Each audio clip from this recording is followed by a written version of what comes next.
Всем привет, меня зовут Егор.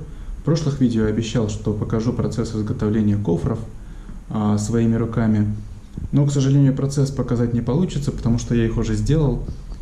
Поэтому я сегодня покажу их и расскажу в деталях, как они были сделаны. Для начала покажу, как они выглядят на мотоцикле.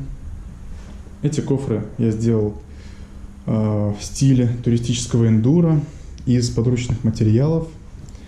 Вот так вот они выглядят. Уже очень хорошо себя зарекомендовали в дороге.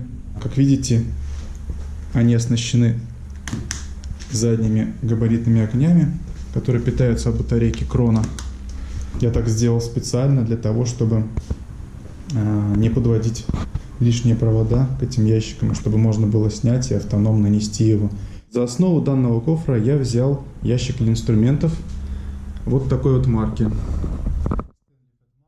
Первое, что я сделал, это убрал внутренности из ящика, которые выглядели вот так вот. Были такие две полки выдвижные внутри.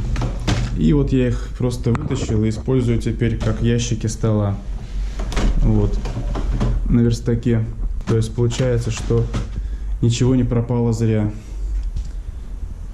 Возвращаясь к кофрам. Сейчас расскажу, как это работает, как открываются, из чего были сделаны остальные части. Внутри у нас тут ребра жесткости. Я сделал их специально, чтобы усилить вот эту вот заднюю стенку в местах крепления. Это ключевые точки, к которым крепится все крепление с другой стороны. В крышке тут, как я уже говорил, стоит батарейка Крона и светодиодная подсветка. В общем, довольно-таки объемный внутри ящик. Снимается он откручиваем всего лишь двух болтов, вот этих вот верхних.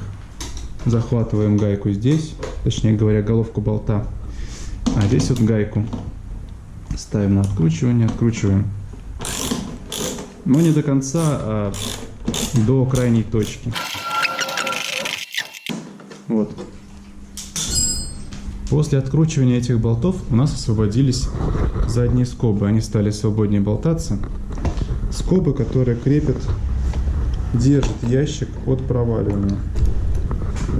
Мы их просто отводим в сторону, другой стороной ставим, точнее говоря, и отсоединяем. А внизу тут скоба.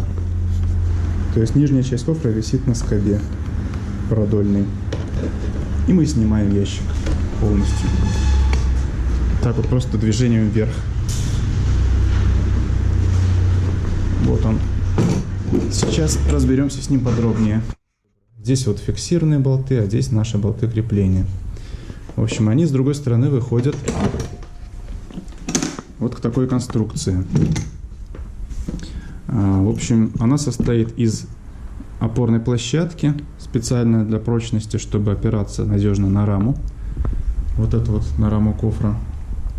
Дальше идет резиновый уплотнитель, сделанный из мебельных колесиков, кстати. Сейчас покажу. У меня остался остов основы этого колесика. Я просто выбил штырь и использовал их как амортизаторы, чтобы они упирались вот в эти уголки и не гремели при езде. А дальше идет вот такая вот скоба. Скоба взята от розетки, высоковольтная розетка для плиты была такая. И внутри там есть небольшой смягчитель, вот здесь вот из резины, чтобы не царапать рамки. В общем, как это работает? Накидываем кофр сам, потом из вот этого положения, потом, когда уже накинут кофр, проворачиваем эти штуки, вот так вот накидывая на рамку, смещаем их вот так вот чуть-чуть и затягиваем. Получается надежное крепление. И сами замки кофров, про них нужно подробнее рассказать. Здесь удобно было использовать замки от кухонной мебели с небольшой модификацией. Сам замок, а от него крепление, которое мне не нужно было, я сделал из него ограничитель. То есть, когда мы закрываем, язычок упирается в этот ограничитель и создает туннель для крепления кочерги, которая потом держит все остальное. Вот, замочек сам прикручен болтами.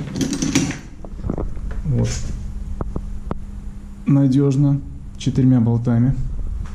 Так что держится все хорошо. Никаких сомнений. Вот. В общем, получается, что как все закрывается. Мы закрываем застежки. Вот у нас кочерга. Мы закрываем застежки. Вставляем в них кочергу, которая очень надежно закрывает ящик. Вот, кочерга входит сюда, в паз. И ключом от кухонного замка мы его закрываем. Получается, что она зафиксирована. Все получается очень-очень надежно. Ну, тут было куплено 2 таких замка с разными ключами. Один поменьше, другой побольше. То есть для каждого кофра индивидуальный замок. Таким образом мы имеем надежно закрытый ящик, который даже при падении, я думаю, не откроется, потому что тут все и ребра жесткости есть, и сам ящик из полипропилена. Отличный материал, отличный пластик. Он всего лишь сминается при каких-то деформациях. По поводу внешнего вида, такие вот полоски были сделаны, светоотражающие. Ну, специально для безопасности, чтобы было видно в темноте. Вот, про габарит я уже сказал.